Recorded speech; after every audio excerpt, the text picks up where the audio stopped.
موت کے فوراً بعد جتنا جلدی ہو سکے میری لاش کو جلا دیا جائے، میری راکھ تک کسی کے ہاتھ نہیں لگنی چاہیے۔ البرٹ آئنسٹائن یہ چاہتے تھے کہ ان کا آفس ایک یادگار نہیں بننا چاہیے۔ یہ جینیس انسان نہیں چاہتا تھا کہ اس کی باڈی پر کسی قسم کا کوئی تجربہ کیا جائے، لیکن پھر وہی ہوا جس کا آئنسٹائن کو ڈر تھا۔ ان کے مرنے کے بعد ایک پیتھولوجسٹ ڈاکٹر تھامس ہاروی نے آئنسٹائن کا برین بغیر اجازت کے نکال لیا۔ انہیں یہ جاننے کی کیوریوسٹی تھی کہ آئنسٹائن کا برین آخر اتنا طاقتور کیوں تھا، کیسے ایک اکیلے انسان نے وہ کارنامے سر انجام دیے جس نے دنیا کی تاریخ کو بدل کر رکھ دیا۔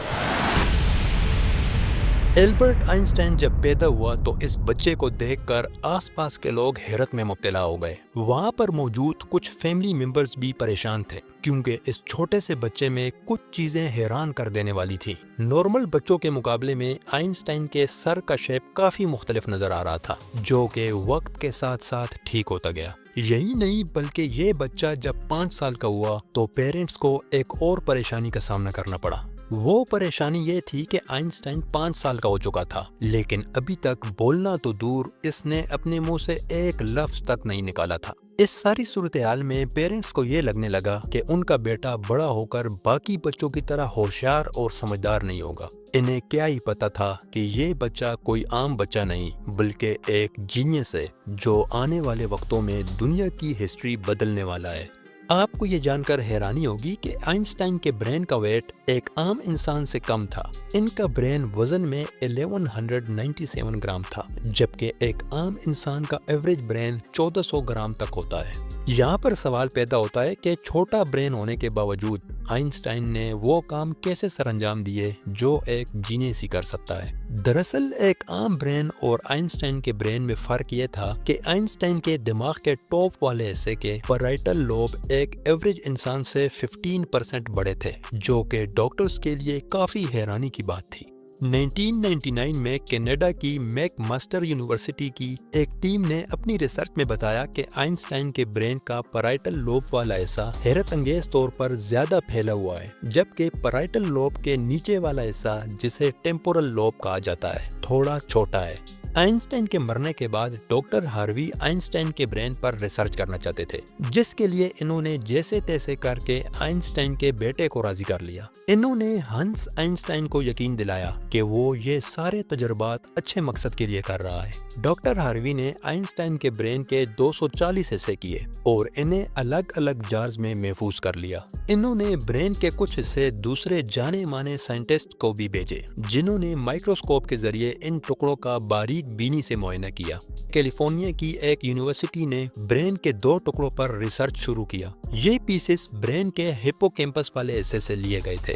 دماغ کا یہ حصہ لرننگ اور میموری کو کنٹرول کرتا ہے۔ ریسرچ مکمل کرنے کے بعد یہ بتایا گیا کہ برین کے لیفٹ سائیڈ والے نیورونز ایک عام انسان کے مقابلے میں واضح طور پر بڑے ہیں۔ بعد میں چائنا نے بھی آئنسٹائن کے برین پر ریسرچ شروع کی اور رپورٹ میں جو بتایا وہ باقی سائنٹسٹ کی رپورٹس کے قریب تر تھا۔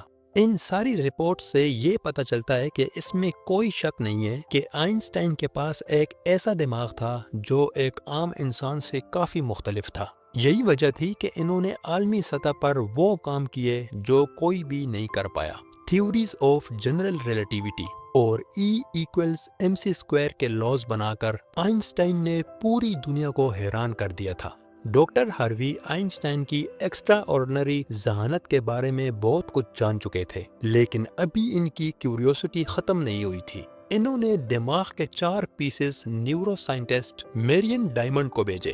میرین نے اپنی اسٹڈی 1985 کو پبلش کی، جس میں انہوں نے بتایا کہ آئنسٹائن کے برین میں ایک عام انسان سے کئی زیادہ سیلز موجود ہیں۔ میڈیکل کی زبان میں ان ریڈ اور بلو سیلز سٹرکچر کو گلیال سیلز کہا جاتا ہے۔ گلیال ایک گریک زبان کا ورڈ ہے جس کا مطلب گلو ہے۔ یہ گلیال دماغ میں موجود نیورونز کو پروٹیکٹ کرنے میں بہت ہی اہم کردار ادا کرتے ہیں۔ رپورٹ میں یہ بھی بتایا گیا کہ عمر بڑھنے کے ساتھ ساتھ انسان کے دماغ میں لیپوفیوسن بننا شروع ہو جاتا ہے، یعنی برین میں یلو نشان بن جاتے ہیں، جس کا مطلب ہوتا ہے کہ انسان کا برین آہستہ آہستہ کمزور ہو رہا ہے۔ لیکن یہاں پر حیران کر دینے والی بات یہ بتائی گئی کہ 76 سال عمر ہونے کے باوجود آئنسٹائن کے برین میں ایسا کوئی لپوفیوسن یا یلو نشان موجود نہیں تھا۔